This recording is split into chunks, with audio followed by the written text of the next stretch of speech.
Hello, નમસ્કાર. આજે નાળિયેરી મોદી મુકામે ગુજરાતના વરિષ્ઠ ભાજપના આગેવાન માજી કૃષિમંત્રી ભાજપ પ્રદેશના માજી પ્રમુખ શ્રી આરસી પ્રભુ સાહેબ પધાર્યા છે.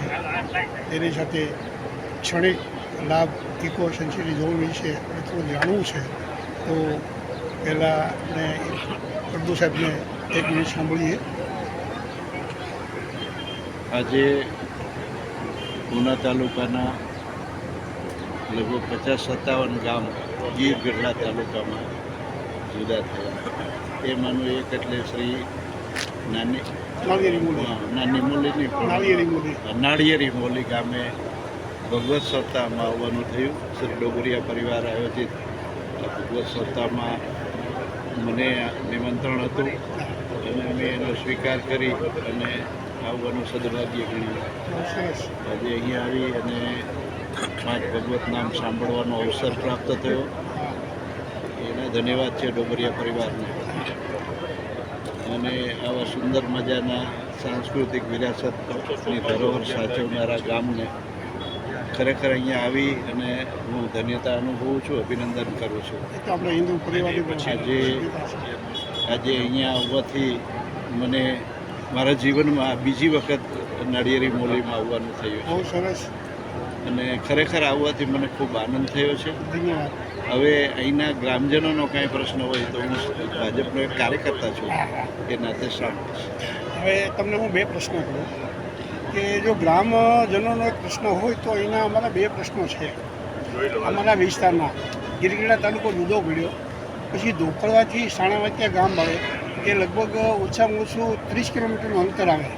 આ 2 ગામની વચ્ચે એક સમજો કે પ્રાથમિક આરોગ્ય કેન્દ્ર અહીં નથી. બાકી ઉનાની બાજુમાં 3-4 કિલોમીટર આપ્યા છે.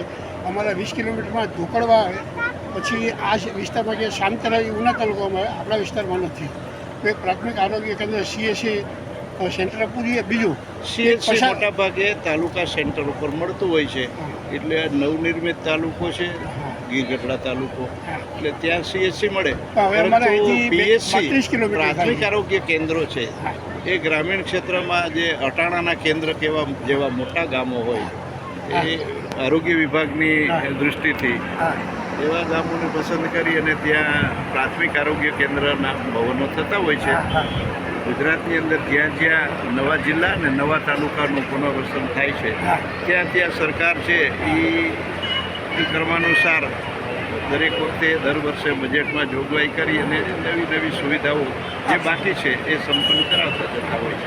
એ રીતે આ તાલુકાને પણ લાભ પ્રાપ્ત થાય એ દિશામાં મારા પણ હકારાત્મક પ્રયાસો રહેશે.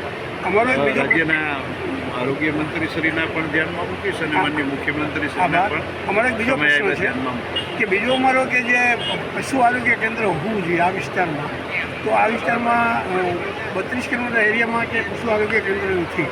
તો એ પણ અમારી એક માન્યતા. હું એ જ કહું છું કે નવો તાલુકો જ્યારે થતો હોય ને ત્યારે નવી સુવિધાઓની શરૂઆત સરકાર કરતી હોય છે.